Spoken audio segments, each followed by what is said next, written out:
What's up, kids? It's your grandpa, Uncle Roy Mustang here. What's up, kids? Again, it's your grandpa, Uncle Roy Mustang here, retired flame alchemist. It's been a busy couple of weeks. Seen a lot of movies, a lot of TV shows, different stuff. Got lots of stuff to talk about that I haven't had time to get around to in the last couple of weeks. So let's get right into it. What's the first one we've got up here? Tron Ares. Most critics hated it. Audiences thought it was okay. I'm kind of right in between. I don't think it was as good as the last one. It's been what, like 15 years since the second one. Jared Leto, he's really hit or miss. He seems kind of lazy and sleepwalking his way through this one. Also, the big thing with this one was that the soundtrack was done by Nine Inch Nails, and that was a big part of the marketing. And they really never let you forget it throughout the entire movie that Nine Inch Nails did the soundtrack to this movie, because it's pretty distracting when you've got kind of a low key dialogue scene between two characters, and all of a sudden this big off putting Nine Inch Nails score is swelling in the background. So that's kind of something to be on the lookout for. What do we have? 4.3 from audience reviews. What from Google? 6.6 IMDb, but 53% Rotten Tomatoes. I'd put it kind of in between those. The action, obviously, the special effects and everything were up to date, and everything looked nice. The story was kind of goofy, right? Like they're basically 3D printing the AI programs, and they have 29 minutes to live until they fall apart, and they're looking for a code to make them permanent. But while so the big thing with Tron is they're in a computer program, so normal physics don't really apply, right? They've got the light cycles and all kinds of other crazy shit going on, but it's inside a computer, so fine. When they print these things out in the real world, the same physics apply in this movie, which I can't really get on board with that. That's too goofy. Like, you can 3D print as many robots as you want, but they shouldn't be able to ride light cycles and create walls of light in the real world. Suspension of disbelief, fine, but I mean, play by the rules of the previous movies at least. So yeah, I'd put it kind of right in the middle. 5.5, 6 out of 10, somewhere around there for Tron Ares. Can't get into it too much because we got too much other shit to get to. So what else are we looking at? All right, after Tron Ares, next up, Good Fortune, comedy. Seth Rogen, Aziz Ansari, Keanu Reeves. It was pretty funny. Not like upper tier comedy, but pretty solid. What do we have? 77% Rotten Tomatoes, 6.9 IMDb. I'm not quite that generous. Give it maybe a 6.5 out of 10. That was pretty serviceable. A few good laughs here and there. Keanu Reeves, I can't tell at this point the acting if it was just super bad for this movie in particular, because towards the end he kind of says like what a dum-dum he is, right? So the character's meant to be kind of dumb. So I don't know if the bad acting plays into that or if he's just being lazy in this role. He had some really funny lines and scenes and everything. It's just some of the dialogue delivery, it's way too out there. It's too stiff, and I don't know, man, with Keanu Reeves anymore. I love him. I love The Matrix. I love John Wick and all that. But even the previews for this one, I'm going, take an acting lesson, buddy. What are you doing? Again, I love Keanu Reeves. Don't jump on my back. He's the internet's boyfriend and everything. But come on. Good Fortune, though. Pretty good. The main thing was, I gave this guy a bunch of money, thinking that he would see that money doesn't solve all your problems. It seems to have solved most of his problems. The Keanu Reeves line. But yeah, that's kind of the point of the movie, right? Is money can't buy you happiness, but it kind of can. You know, the whole point, the deep point of the movie is that it sucks not having any money, and it's fucking awesome having a ton of money.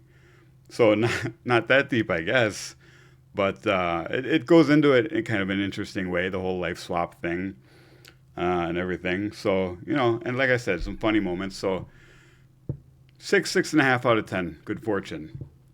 What's up next? Black Phone 2, the sequel. So Electric Boogaloo. I just got around to seeing the first one like a week before I went to see the second one. I've been meaning to see it for a long time. Not a huge horror fan, but I heard this one was good, so I wanted to check it out. I like Ethan Hawke. The first one was really good, and the second one lived up to it. It might have even been a little bit better than the first one. It organically expanded on the entire universe and mythology and everything. The one thing I don't like really, going back to Tron and like obeying the rules of your universe and everything. I get it, that's a horror movie and there's supernatural shit. But kind of a common trope in horror movies and the supernatural shit is where the ghosts or people who are dead who can interact with and influence the living realm and living people to a high degree. And towards the end of this movie, Ethan Hawke, you know, the grabber, spoiler alert from the first one, he's dead. But he comes back, you know, as a ghost in this one and calls the phone, which is the entire gimmick of the movie. Towards the end, though, all the main characters who are alive, they're all out on a frozen over lake, icy surface, you know, digging to get down to the water. And Ethan Hawke's ghost is like ice skating across this lake. He's got a big hook and knives and all this shit, you know. And he's just straight up stabbing living people and dragging them across the ice and all that. No, ghosts don't get to have that kind of influence over living people. Come on, man. But I did like how, again, a little bit of spoilers here, but I mean, it's been out for a while now. You probably already seen it. I do like then when they have the good guys kind of get to the bad guy's weakness, and oh yeah, the spirits of his former victims. They all kind of rally at the end. They're summoned, you know, by the good guys who are still living, and they come up through the water and drag his ass down into the water, or drag him down to hell, basically. I like that sort of thing, where, you know, the previous victim ghosts come up and drag down the bad guy ghost. They've done that in a few other movies. I can't think which ones off the top of my head, but I've seen it before, and it's very satisfying. So that part was good. Black Phone 2, pretty solid. I give this 7 out of 10. Pretty much the same as the Rotten Tomatoes and the IMDb here. I thought it was a worthy successor to the first one. What do we got next? Another horror movie. We just finished off October, so I saw quite a few horror movies this last month. So next is Bring Her Back. I think it was in theaters briefly, but I saw it it's on HBO Max right now, which is where I saw it. Man, 89% Rotten Tomatoes, 7.2 IMDb. Really beloved movie, apparently. I thought it was pretty gross, honestly. So the main idea with this one is these two kids, teenagers, lose their parents and they go into foster care. And this former retired foster care worker adopts them, basically, or takes them into foster care in her home. And she's got another kid there living with her. And that kid acts bizarre and she acts bizarre. And come to find out, she's doing some cult shit. And the whole thing is it involves bringing dead people back to life and cannibalism and that type of shit. And there's some scenes with the kid in the poster here is kind of the main one that she's using for her ritual, and he has some gross scenes where like he's chewing on a countertop and you see his teeth get all ripped up and mashed up with all the wood splinters in it and blood splattering everywhere. He bites down on a knife and fucks all his teeth and gums up. I mean, the story was fine. The movie as a whole, I can see why people liked it. Maybe not necessarily to this extent. But man, be prepared because there's some gross shit in this one. So don't say I didn't warn you. Go in prepared. 89% I think is high. I can get more on board with like the IMDb and the letterbox here. 7.2 out of 10, 3.7 out of 5. I'm not even quite that generous with this one. I think it was fine. I'd give it probably like a 6 out of 10. Not quite as high as these. Like I didn't love it, but some of the main character treatments towards the end I wasn't in love with. I get, it happens in horror movies, but I don't know. I thought some changes could have been made. But that's me. People like what they like. I didn't like this one as much, but I still thought it was decent, watchable. Definitely decent Halloween movie to check out. So 6 out of 10, bring her back. What is next up here? All right, now we're getting into some older shit that I finally got around to. Mortal Kombat, the newish one, 4 years ago now. But it's got a sequel with Carl Urban coming out early next year that I'm eager to check out. So, and you see in here the trailer for the next one.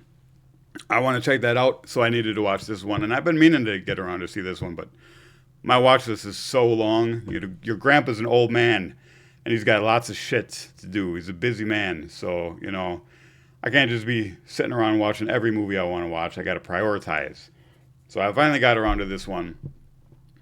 And I grew up, when the first Mortal Kombat came out in the 90s, like it was prime time for me. I was like 13, 14. I saw that shit right away in theaters a bunch of times. But still, it was early days, and it was the video game movies, even though that one was like an adult video game, were still made for kids. So I think the original Mortal Kombat was PG-13. This one, they went hard R, and it shows, and it is well worth it. And Mortal Kombat's got to be a hard R. Come on, it's Mortal Kombat, fatalities and all this shit. So they definitely made use of that in this one. It was way over the top. Action was great. Fights were great. They represented all the characters faithfully. This one, I think I liked better than the scores here. I think, they're solid, but they were a little light. I kind of am the opposite with this one as I was with Bring Her Back. They gave 6.1 out of 10, 55% Rotten Tomatoes. New Mortal Kombat, I'd give that one probably like a 7 out of 10. Solid action movie, but I'm kind of biased. I love Mortal Kombat. Hiroyuki Sanada is great and everything. Don't really know any of the other people in the movie, but and I'm looking forward to the second one. I love Carl Urban, so I think that one's going to be great. So Mortal Kombat 2021, 7 out of 10. Check it out if you're excited for the sequel like I am. Next on the list, this is a big one, Godzilla Minus One. This has been high on the wish list. 2023. It's only been out for a couple years now, but I've really been meaning to check it out, and I finally got around to it.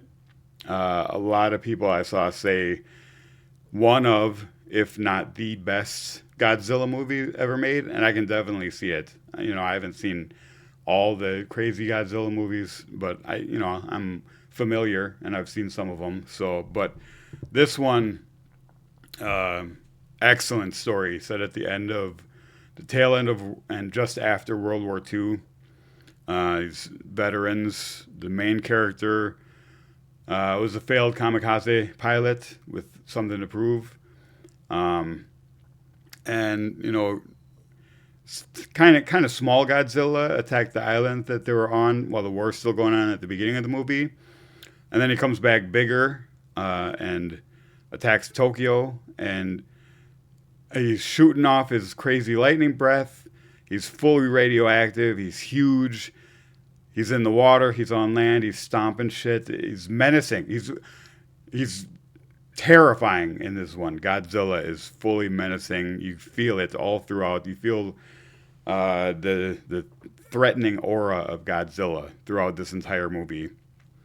And they come up with pretty elaborate plans to stop him. And there's some heroics. The very end, the way the plan comes together and the way things play out, very emotional for me. Your boy here, Uncle Grandpa Roy, cried a little bit. I'm not above that. I'm a sensitive man, so hit me right in the feels. Rotten Tomatoes 99%. I can see that. 7.7. IMDb, high ratings for this one and well deserved. Godzilla Minus One, I'd give probably 8.5, 9 out of 10. It's if you love monster movies, even if you don't, you got to check it out. It's available on Netflix. Go watch it right now if you haven't already. Godzilla Minus One, 9 out of 10, pretty good. All right, not even halfway through. Holy shit, we got a lot to talk about today. Havoc, another Netflix. I think I watched it right after Godzilla. Tom Hardy came out this year, pretty recent, the last couple months. I love Tom Hardy. Everything he's been in, I enjoy. I don't think I've seen him in anything I disliked. Havoc this year on Netflix. Absolutely over the top. I think more bullets were fired in this movie than in any single movie I've ever seen in my life. John Wick, forget about it. Like, John Wick is using mostly handguns, right? One shot at a time, even though they're rattling them off, pretty much rapid fire. This movie is all automatic machine guns, rapid firing, crazy bullets spraying in all directions. The action is so over the top. Like, if you're epileptic, maybe don't watch this movie. If you have issues with intense action and that sort of thing, you've been warned, right? This movie is crazy. Kind of basic corrupt cop revenge. The underworld kingpins. This person's kid killed that person's kid. Now they want revenge, and that person's kid is dad is the mayor, and this person's kid is a mob kingpin, and everyone's connected, and everyone wants revenge, and everyone's hunting each other down. So it's all well-worn territory that we've seen a million times before, but way over the top action. I enjoyed it. Pretty in line with the Rotten Tomatoes IMDb here, 64%, 5.6 out of 10. Yeah, it's kind of middle of the road. It's maybe upper end of medium. So, 6.5 out of 10 feels about right for this one. Tom Hardy just... other people in these videos I've talked about kind of being lazy through the movie, like right at the beginning, Jared Leto, I talked about with Tron Ares, kind of sleepwalking his way through. A few weeks ago, I talked about Afterburn, Dave Bautista, kind of mailing it in. Tom Hardy, I don't think I've ever seen, like, this movie, he easily could have just mailed it in. I didn't get that impression from him at all, so I guess I got a man crush on Tom Hardy. You could do worse. Havoc, 6.5 out of 10. Check it out on Netflix. What's now? Great, give me a second. Papa needs a drink.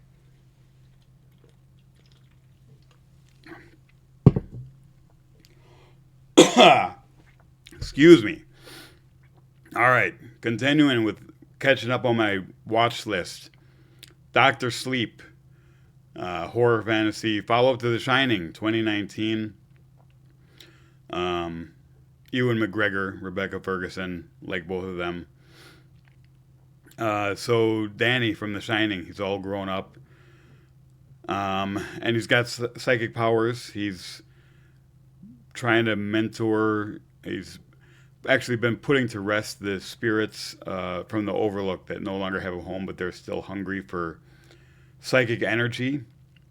But now also there's other living people out there who are doing the same sort of thing. They're psychic vampires, and they're hunting down other psychics and killing them to feed on their shine.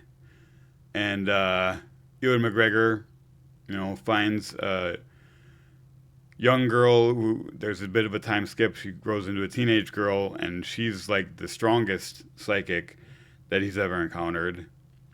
And he has to kind of mentor her and help her go against this band of psychic vampires led by Rebecca Ferguson. It was really good. It long, 2.5 hours. I think they could have cut some of it, but a lot of it was needed. It paid homage a good bit to both the original book and the movie by Stanley Kubrick. And so there's a little bit of that divergence, right? Because in the book of The Shining, the Overlook gets blown up at the end. But in the movie, in Kubrick's movie, Jack Nicholson just freezes to death in the labyrinth, and the hotel is still there.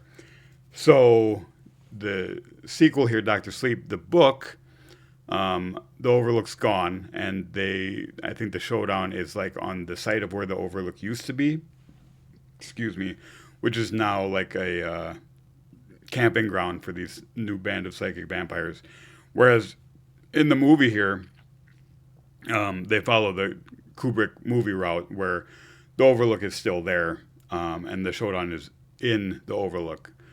So, but now then, spoiler, but again, fucking 6-year-old movie, so deal with it. They blow up the Overlook at the end of this one. So they do kind of put that whole thing to rest. Mike Flanagan, best Stephen King book to movie collaborator since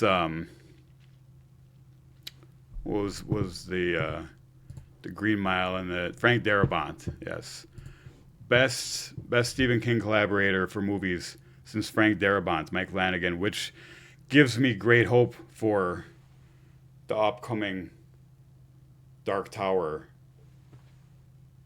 That's not the Dark Tower at all. That's Lord of the Rings. But it looks a little bit like the Dark Tower. Sorry. Get my nerd shit mixed up. Mike Flanagan is going to be doing the Dark Tower series, I think, for Netflix. But he did Doctor Sleep. He did a bunch of other horror movies, and I think 1 or 2 other Stephen King things that I can't remember.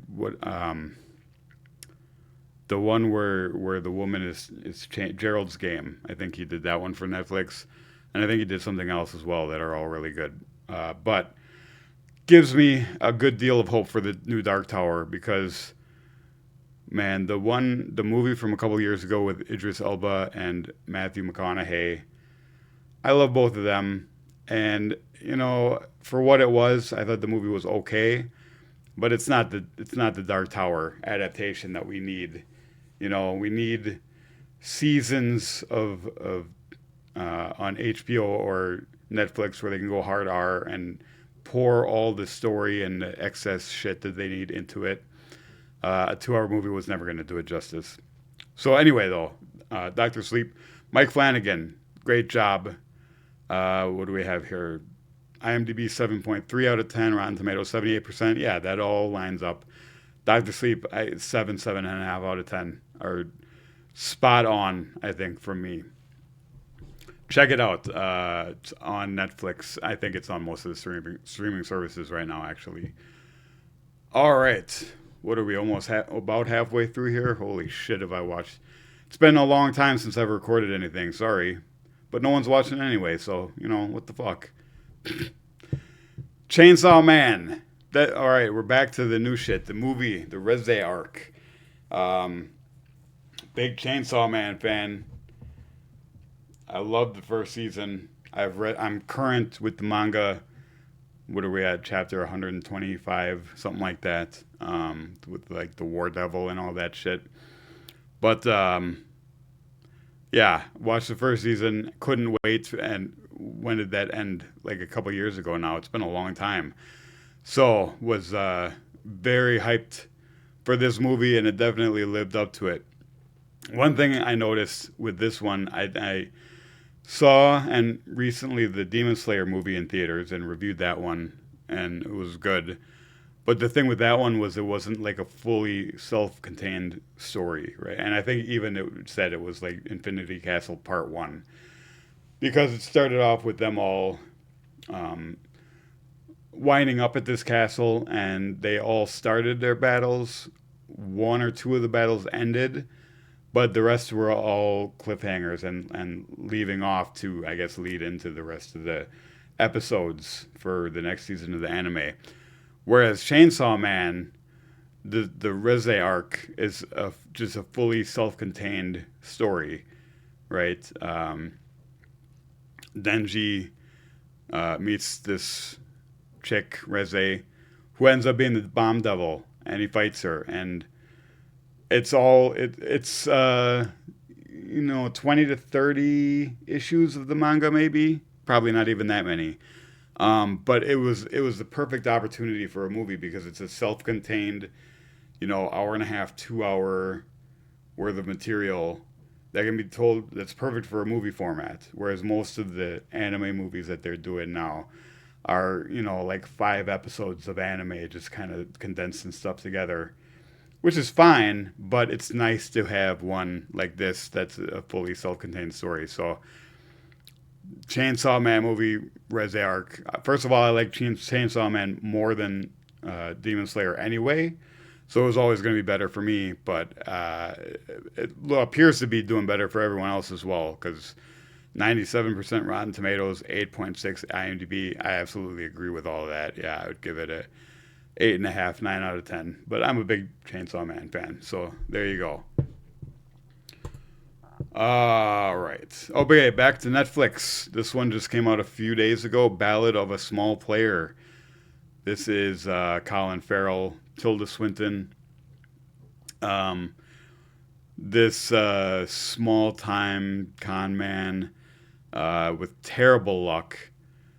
Where is he? He's in Macau, playing baccarat, and just losing constantly. He come to find out he stole close to $1 million from like a wealth fund manager back in England, and he made off with it to Macau here, and pretty much gambled it all away because he has terrible luck. He's a terrible gambler, and now he's kind of at the end of his rope, and someone's hunting him down, trying to take him in for the $1 million that he stole. And he just keeps losing. He can't catch a break. And he kind of meets up with this small-time casino owner. And they have kind of a little side story. And this one, it's very bombastic. Colin Farrell kind of leaves it all out there. He really goes for broke with his performance with this one, but it's a bit much, I think. What do we have? 49% Rotten Tomatoes, 5.8 IMDb. Yeah, it's really middle of the road, I think, for me. I would tend to agree with that. 5.5 out of 10, somewhere around there. If you really like Colin Farrell, it's okay. Check it out. If you like kind of shitty gambler story, down on their luck stories, you might get something out of it. And it kind of comes around full circle the way the story is told and where it ends up. It kind of works, but it's kind of all style, no substance, really. So, not really recommend, but if you're bored, you got nothing else to do, go ahead and check it out. Oh, back to horror for finishing off October. We had episode 1 last week of It, Welcome to Derry on HBO Max. And I'm recording this on Sunday, so episode 2 is going to be tonight. Looking forward to it because episode 1 was everything you would hope for from It prequel series. The first 10 minutes of the episode was absolutely batshit insane.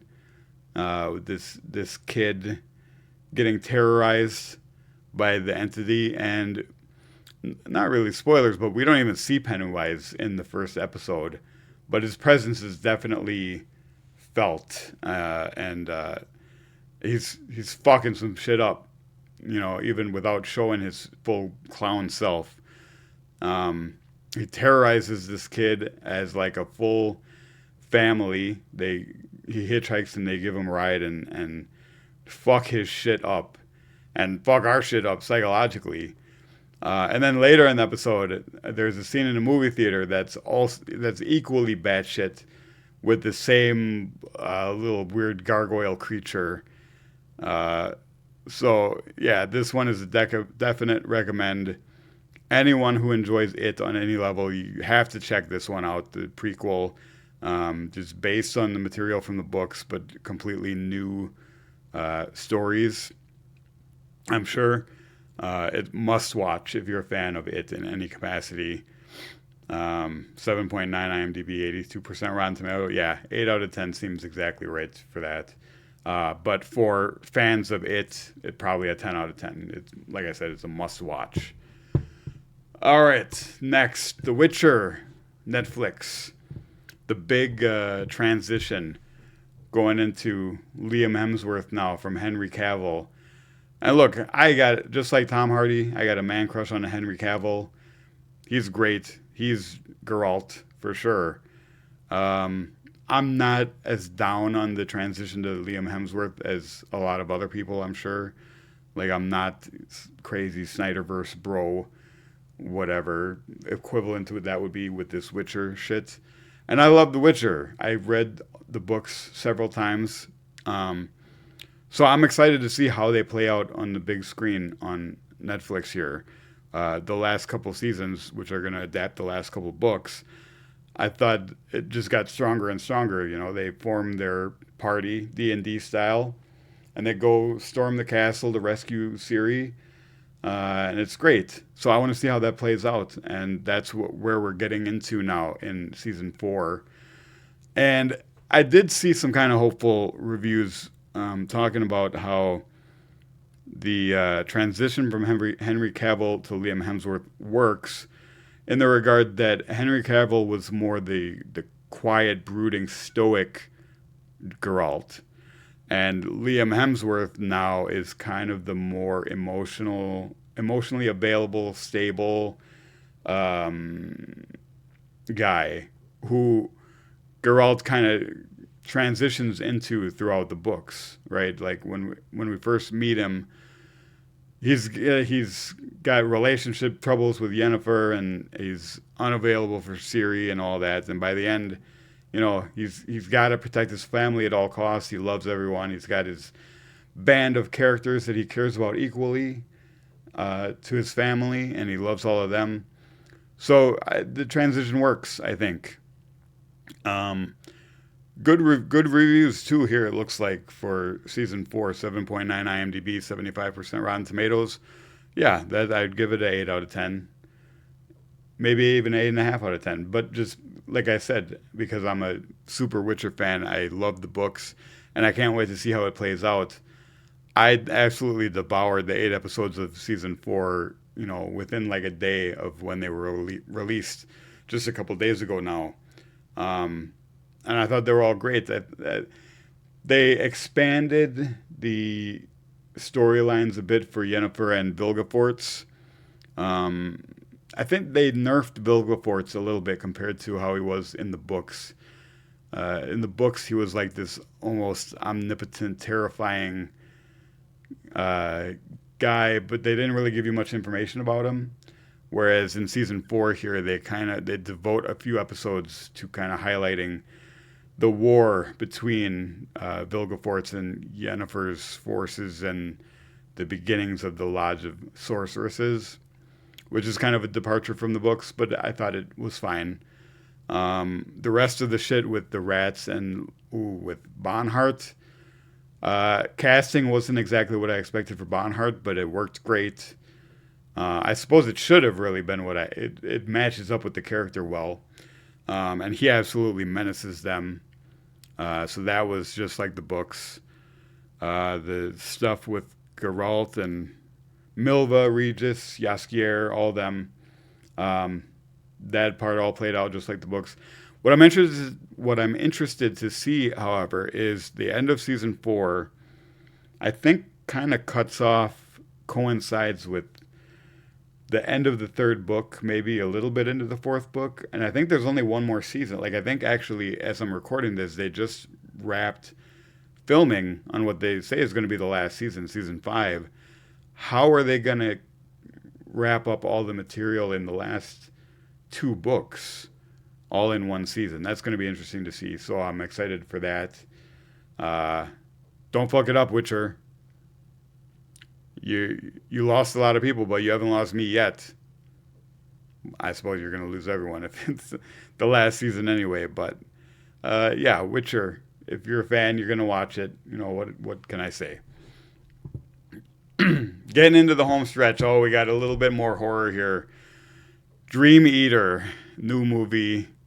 What's his name? Eli Roth. Why do I keep giving Eli Roth chances? I thought Cabin in the Woods was overrated as shit. It was okay for what it was, but didn't deserve all the hype that it got.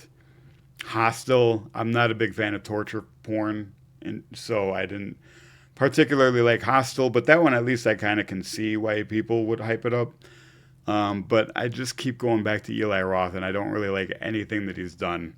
And he did this one, and it was a piece of shit, man. Dream Eater, 58% Rotten Tomatoes, 5.4 IMDb. Even that is super generous. The acting is fucking atrocious in this movie.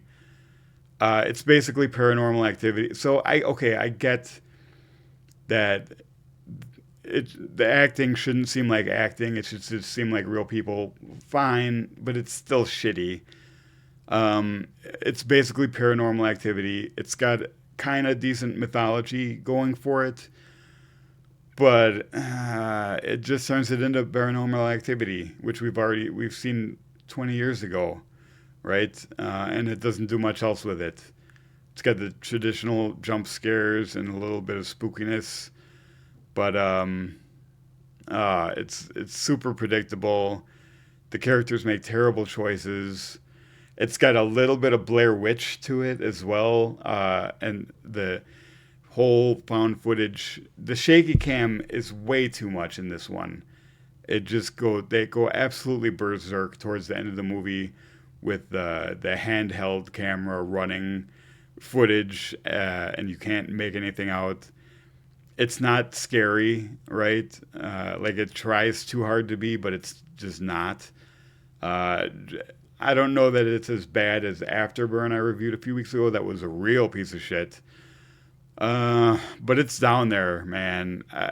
2 out of 10, I think, Dream Eater. It's terrible. Don't waste your time. There's way better scary movie.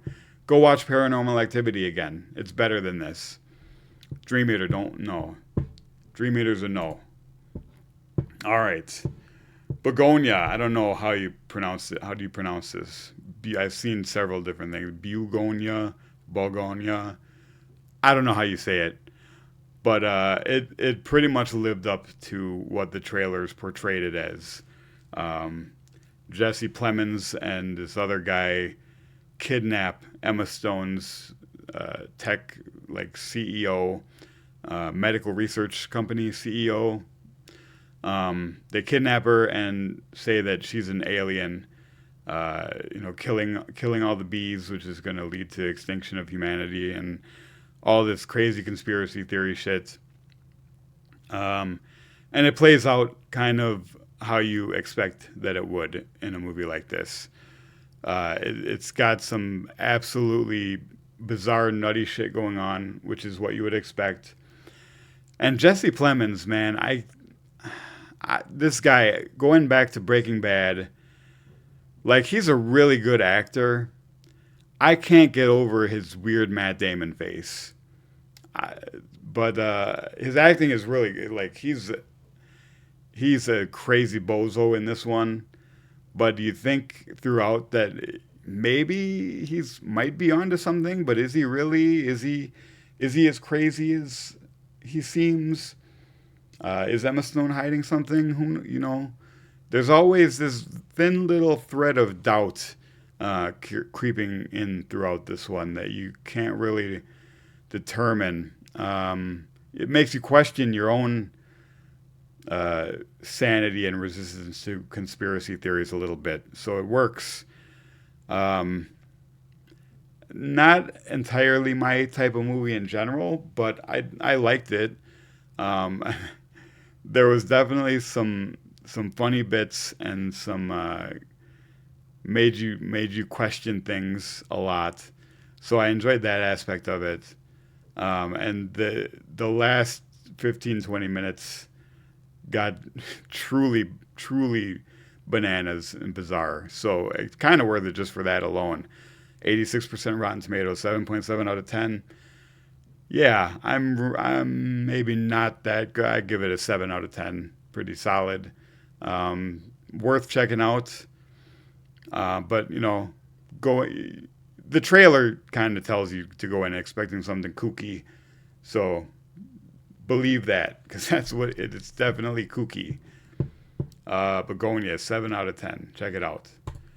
Coming up towards the end here. Okay, I went back to Netflix and I finally got through the limited series American Primeval from last year, which was fucking amazing. They gave it here IMDb 8 out of 10, Rotten Tomatoes 72%. I don't think they do that justice with this one. This is easily a 8.5, 9 out of 10. American Primeval, 6-part miniseries, 1850s Utah. You've got your American settlers moving west. You've got your Native Americans, and then you've got the Mormons because it's Utah. And I am not too much of a history buff, but I really did not know that the Mormons were such an absolute menace in 1850s Utah.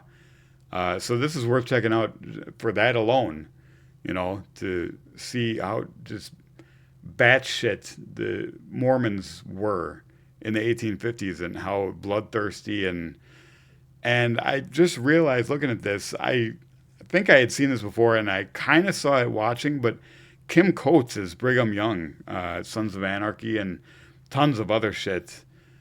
He's really good, and Taylor Kitsch is the main guy. I like him in other stuff he's done. He kind of got panned for a lot of it. Like he did Gambit in the Wolverine Origins movie. But the John Carter movie, I thought critics were a little unfair to. I don't think it was as bad as people made it out to be. But he's really good in this one. He was brought up a bit like Native American, so he's kind of a wild man guiding this woman and her son to try and find their father. 6-part limited series. And the action sequences are amazing. The story is really good, really well acted. So check out American Primeval on Netflix if you haven't already. Well worth the watch. The episode length varies, so I think it ends up being like 5.5 hours total. It's definitely worth the time. Check it out, American Primeval on Netflix. And then the last one, just saw last night. It's been out for a while now. Roofman, Channing Tatum. Based on a true story of this former military guy turned criminal. Robbed like 40 McDonald's by chopping in through the roof and then robbing them of their morning deposits or something like that. Got caught, went to jail, escaped from jail, and then lived in a Toys R Us for like a couple of months and establish a relationship with one of the employees played by Kirsten Dunst. Um, this one just truly offbeat. Um, and right near the beginning of the movie, one of the police officers that's talking about this guy sums it up pretty perfectly when he says that he's really smart, probably genius level intellect, but at the same time he's a fucking idiot. I love that description because it's perfect, right? And I think about myself that way a lot, being really smart, but also a fucking idiot at the same time. I can relate to that because he's really good at a lot of what he does, but then also he just makes a ton of absolutely terrible, awful decisions throughout the movie. Um, I think that like they give him 50 years or something like that in prison for robbing McDonald's because he put some people in the freezer, even though he called the cops to get him out of there. No one was ever really in danger, but they call him a menace and say he was kidnapping and endangering people's lives. So they give him 50 years for robbing McDonald's. And it's based on a true story. The guy's still in jail now. They said he's tried to break out a few more times, but man, I felt bad for the guy throughout the whole movie, regardless of the poor decisions that he made. They absolutely threw the book at him every chance he got, every chance they got, and it was too much, I thought. So I think he didn't deserve what he got, especially being a former military guy, served the country, came back and was having a hard time making a living. So like dead presidents in the '90s, and he didn't even make those poor decisions. Like those people were killing people and robbing banks and shit. This guy was didn't hurt anyone and robbed some McDonald's, and all their money I'm sure was everything was fully insured, and it was McDonald's who lost anything, right? And they absolutely threw the book at him for 50 years. Come on. So I felt bad for the guy. The movie, some of the camera choices were odd. There were a lot of just extreme close-ups of people's faces back and forth, and just odd directorial choices, I thought. So that kind of takes you out of it a little bit. But, a good story. And this guy with the priorities, you're on the run from the law, living in a Toys R Us, and you're going to take the time and trouble to establish a deep relationship with this woman with kids and insert yourself into their lives, knowing that you're going to have to leave soon or get caught and go back to prison. So that aspect, come on, buddy, figure your shit out. But I get it. The genius but idiot. There you go. What do they say here? 7.2 out of 10 IMDb, 86% Rotten Tomatoes. That's high.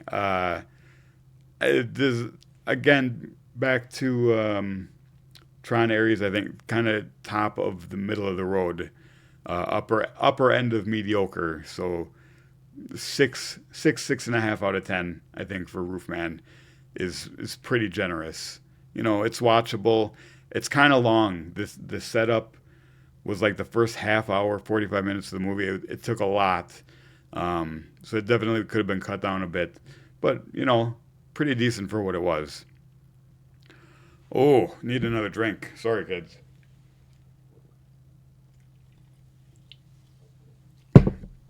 All right. That was a lot to get through. But that's like the last 3 weeks to a month or so of all the shit that I've watched. Stay tuned for who knows what else. If there's anyone tuning in the first place. If anyone's tuning in, stay tuned. And there will be more. Movies, video games, anime. Who knows what else I might get into. But you're going to have to watch to find out. So you see me on Twitch maybe playing some games. Grandpa Roy Mustang. You can see me on YouTube, David King Official, my joint channel, The Grail Guys, more movie reviews. Who knows what we're going to review coming up? Maybe one of the things that I just reviewed here. Who knows what my partners watched and what we'll get up to together. But tune back in to check it out. Probably in a little while here, I'm going to be back streaming maybe some video game stuff. We'll see. Check it out. See you later. Bye.